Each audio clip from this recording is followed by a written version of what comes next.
4 વર્ષ ને 52 દિવસ જેની મોહજાળમાં આખી દુનિયા વિટાણી, એની દેહુ તારે દોરડીએ બંધાણી, નંદરાણી તારા માગના. એકવાર ભગવાન કૃષ્ણ આવીને કહે છે, માં એ માં શબ્દ જેવો છે સાહેબ. એમાં ધડુક પરિવાર ઉપર તો માનો જ પ્રેમ છે, કાયમને માટે છે. માની જ કરુણા ઉતરી છે. એની જનની પણ એવા સાહેબ, એના મા એવા છે. પણ મા શબ્દ છે, એકાક્ષરી મંત્ર છે સાહેબ. બેસી જાઓ બાબા, બેસી જાઓ, જ્યાં જગ્યા મળી. મા એકાક્ષરી મંત્ર છે સાહેબ. મા એ મા છે, બીજાના વગડાના વા છે. એની મારે 2-3 વાતો બાપજીના ચરણોમાં રજૂ કરવી છે.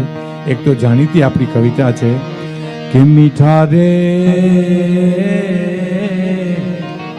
મધુ ને મીઠા મે હુલાર કેલો એ ધીરે મીઠી છે મોરી માત જો જનની જોડ સખી નહીં જડે એ મારે જનની જોડ સખી નહીં મળે. માય બીજા વગડાના વાત છે. માં છે અમૃતનું ઝાડ છે. સૌરાષ્ટ્રની એક કહેવત છે કે ઘોડા ખેલવતો કોઈ પણ નો બાપ મરજો, પણ દળના દળતી કોઈની માં ન મરજો સાહેબ. માં તો માં છે.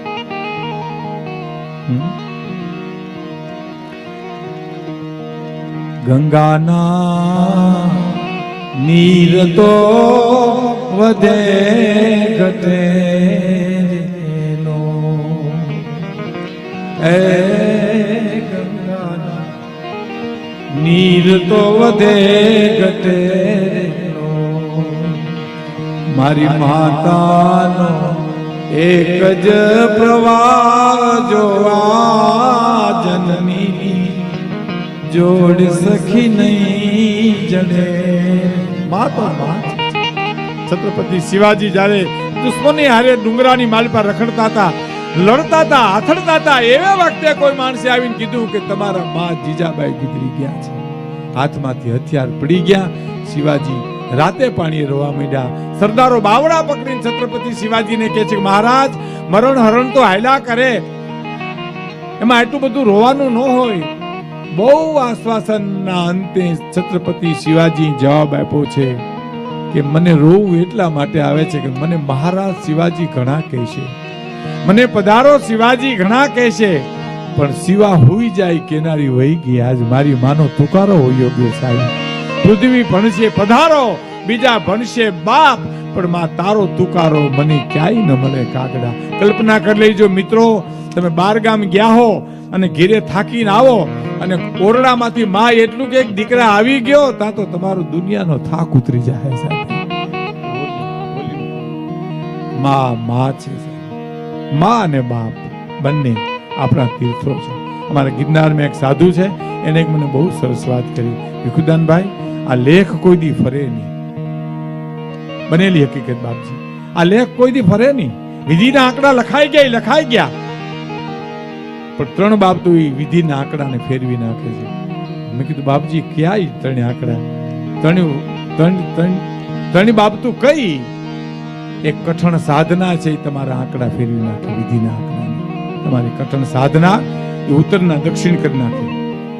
બીજું, સદગુરુની દ્રષ્ટિ તમારા આંકડા ફેરવી નાખે છે. સદગુરુ તમારે આ દ્રષ્ટિ કરે, તમારા વિધિના આંકડા ફરી જાય. અને બીજું, માં અને બાપના આશીર્વાદ તમારા આંકડા ફેરવી નાખે છે. માં અને બાપ, એને મને બહુ સરસ ભીની આંખી કીધેલું. આ કલયુગ છે. મને કે ભાઈ ભક્તિ કરવી બહુ કઠણ છે. આ કલયુગ છે, સદગુરુ મળવા મુશ્કેલ, પણ મા બાપ તો ઘરમાં જ બેઠા છે ને, એની સેવા કાલથી કરી દો ને, આંકડા ફરી જાય સાહેબ. એટલે તો આપણે ત્યાં કવિઓએ પણ કીધું છે એ જી ઘરમાં કાશી અને ઘરમાં મથુરા, ઘરમાં ગોકુળિયા ગામ રે જાવતી ભાઈ મારે જાવતી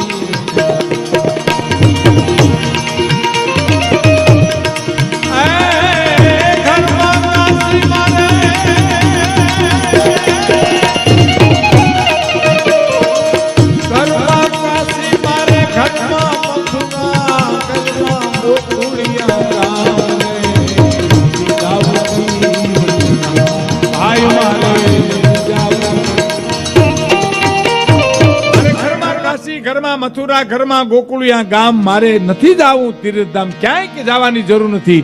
આટલું જ કવિ કે કરવાની જરૂર છે કે વેલી પ્રભાતે ઉઠીને પહેલા કરીએ માને પ્રણામ. આ પરિવાર આ ધડુક પરિવારની મને ખબર છે. એના માતુશ્રીને જગદંબા સમજી પાલન કર્યું છે. એના આશીર્વાદથી આ લીલી વાડી એટાણી બેકે છે સાહેબ. હે હા, હું એક સાહિત્યકાર તરીકે રાજીપો મારો વ્યક્ત કરું છું. વેલી પ્રભાતે ઉઠીને પેલા માને કરી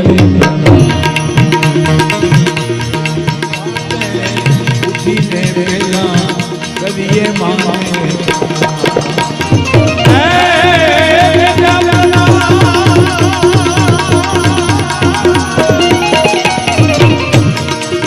મોટે બોલવા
કે મારી માં છે, બીજાના વગડાના વાત છે, તો અખિલ બ્રહ્માંડનો માલિક સાહેબ જશોદા માને એમ કે છે, માં એક વાત કરવીશ, મને ખોલામાં બેહાડીશ.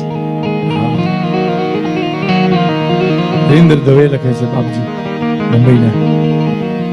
આમ છેડો પકડીને કરિયર કેવું ચિત્ર હશે 5000 વર્ષ પહેલા ભારત વર્ષનું સાહેબ. કલ્પના કરો. એમાં એક વાત કરવી છે, સાંભળને નહીં, મારો છેડો મૂકી દે. તારી વાતમાં ગોપીની ફરિયાદ સિવાય કાંઈ નહીં, છેડો મૂકી દે મારો. વાહે કાકલુદી કરે છે. માં એક વાત કરવી, મને ખોલે બેહાડીને માં મારી એક વાત કરવી છે. અને બહુ કૃષ્ણ કરગેરા લાલજી 11 વર્ષના બાળકે કાકલુદી કરી. તારે જશોદા એટલું કીધું, શું વાત કરવી તારે? ગોપીઓની ફરિયાદ સિવાય કાંઈ નહીં હોય કે ના, મને ખોલામાં બેહાડ્યો.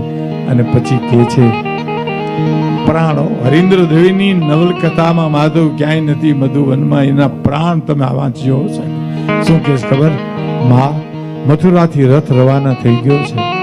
અક્રૂર કાકા મને તેડવા આવે છે. હવે હું વ્રજ છોડું છું, ગોકુળ છોડું છું. આટલું જ્યાં બોલ્યા જશોદાજી ઢગલો થઈ ગયા છે. જશોદાની આંખમાંથી શ્રાવણ ને ભાદરવો જેમ આહુડા મહિના જાવા એ વાંકડિયા વાળા આહુડામાં પલરી ગયા. અને માં એમ કે બસ બેટા સમય પૂરો થઈ ગયો. હા માં, સમય પૂરો થઈ ગયો, પણ મારી પાસે કંઈક માગી લ્યો. કોણ કે છે? લાલજી કે છે, કૃષ્ણ કે છે. માં મારી પાસે કંઈક માગો ને. જશોદામાં શું કે ખબર? નંદરાણી કે તે મને દેવામાં હું ખામી રાખી? તું દેવકી વસુદેવનો દીકરો હોવા છતાં નંદ બાવા નંદરાણીનો દીકરો કહેવાનો, તે મને બાપ ઘણું આપ્યું છે, મારે કાંઈ માગું, પણ કંઈક માગો, કંઈક માગો, કંઈક માગો. ત્યારે જશોદાજી બે માગણી કરે છે. પેલી માગણી, મને હારે લઈ જાને, તારા વિના હું નહીં જીવી શકું. મથુરાના રાજમહેલની દાસી થઈને હું કામ કરીશ, હું કોઈને નહીં કહું નંદરાણી છું, પણ તારા વિના હું નહીં જીવી શકું. મને ના માં, એ તો નહીં થઈ શકે, મારાથી નહીં બની શકે, કારણ કે મારી હવે મારી જીવનની લીલા બદલાવી પડે એમ છે. મારે વાહલી મૂકી સુદર્શન ચક્ર લેવું પડે છે, મારે અધર્મનો નાશ કરવો અને ધર્મની સ્થાપના કરવી છે. માં, હું નહીં લઈ જઈ શકું. નહીં તો ના, તો હવે બીજી એક માગણી કરું. દેવકી માને ભૂલમાં કોઈ દી તું કહેતો નહીં, મેં તને ખાંડણીએ બાંધી દીધો તો, એમ તું દેવકીને ન કહેતો, એટલી હું તારી પાસે માગણી કરું છું. અને સાહેબ આવી ગયો રથ. અમારે પરબતભાઈ કરીને ગામડામાં બાપજી હતા, ભાગવત સપ્તાહમાં કીર્તન ગાતા, અને એ કીર્તનની એક જ કડી મને અટાણેથી ધક્કો મારે છે અંદરથી. અકરુણજી આવ્યા હરી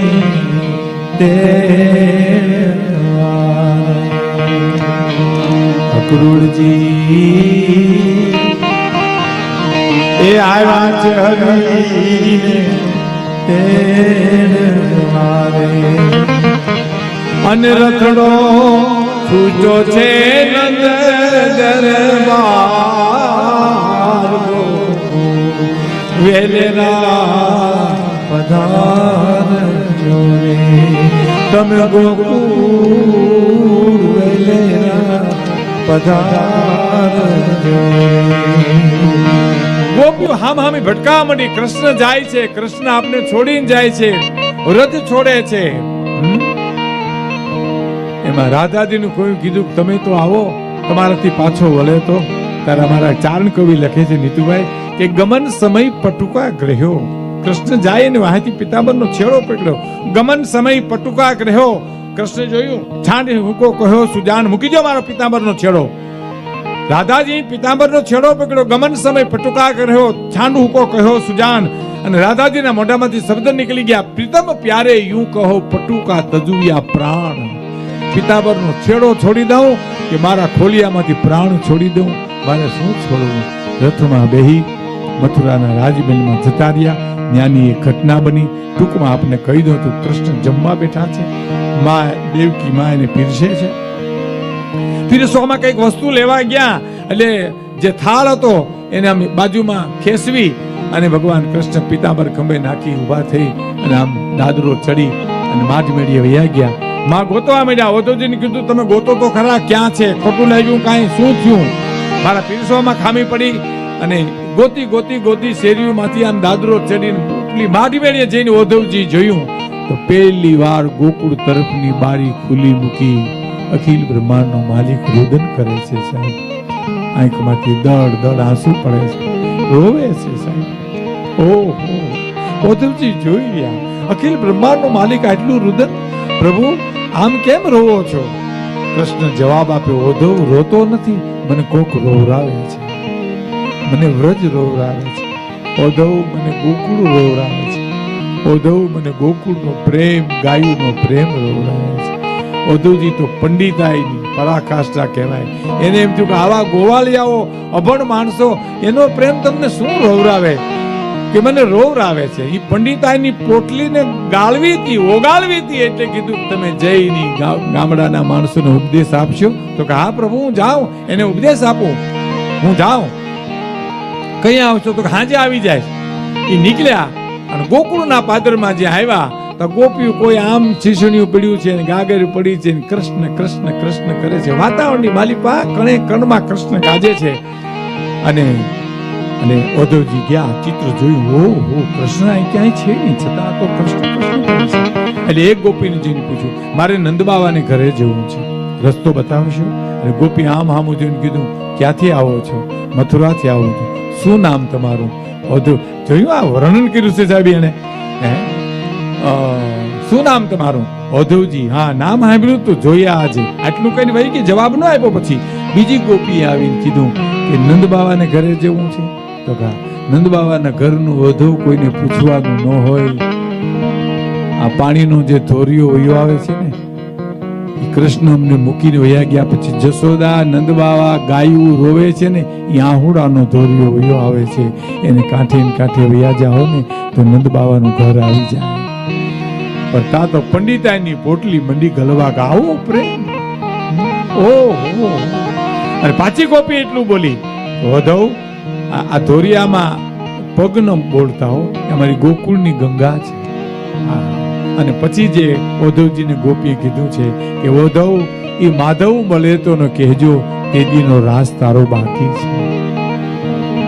ઓધવ એ માધવ મળે તો ન કહેજો તેદીનો રાસ તારો બાકી છે. ઓધવ એ માધવ મળે તો ન કહેજો કે ગોકુળમાં એકે નથી યમુના, હવે તો નેણે નેણેથી વહી જાય છે. ઓધવ એ માધવ મળે તો ન કહેજો તારા મોગરાના ફૂલ એ અમથા અમથા ખરી જાય છે. ઓધવ એ હયા ફૂટાને તમે કહેજો કે આવી ઠેર ઠેર મૂકે ને માયા, આ તો ગોકુળ છે તે સહી જાય. આ ગોકુળનો ટીમો સહન કરે કે હરગે તારા વિરહને. અને આટલું જ્યાં ગોપી બંધ થઈ અને આમ જ્યાં ઓધવજી આગળ હાલ્યા, એક ગોપી થરથરે છે, શીસણિયું પડ્યું, ગોરો ભાઈ સોરી ગાગર ને હાંડો ની બધું એમને પડ્યું છે અને ફફડે છે. અને શું બોલે છે કે હારે કેમ જાવો પનઘટ પાણી ભરવા, સાહેલી પાણી ભરતા મારે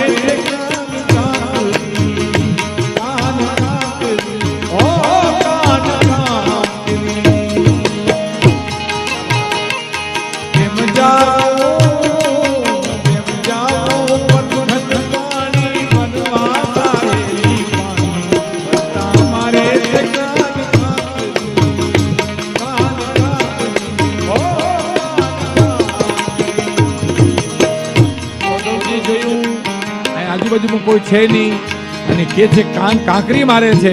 કૃષ્ણ તો દ્વારકા છે અને આ એમ કે સોરી મથુરા છે અને એમ કે છે કાન કાંકરી મારે છે. ઓધવજી જોવે છે કાંઈ દેખાતું નથી અને ગોપી બીજી કડી બોલે છે,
આટલો પ્રેમ મંડી પોટલી પનીતાની ગલવાન આગળ જ્યાં હાલ્યા તે એક ગોપી કૃષ્ણનો ચિત્ર ચિત્રે છે. અદ્ભુત ચિત્ર સાહેબ. પરવાળા જેવી પાપણું કરી હોઠ કરી ગયા, નેણ કર્યા, કાન કર્યા, પણ પગ નો ચિતર્યા. ચિત્ર પૂરું થવાનું પગ નો ચિતર્યા. વાટકોને પીછી મૂકી અને ગોપી હાલતી થઈ ગઈ, અધોતીથી રાડ નખાઈ ગઈ. એ ગોપીને કીધું કે આના પગ કાં ચિતરાય નહીં, તો પગ ચિત્ર પાછો હોઈ જાય ગોકુળમાંથી, એટલે પગ નથી ચિતર્યા સાહેબ. હે આ ચિત્ર નો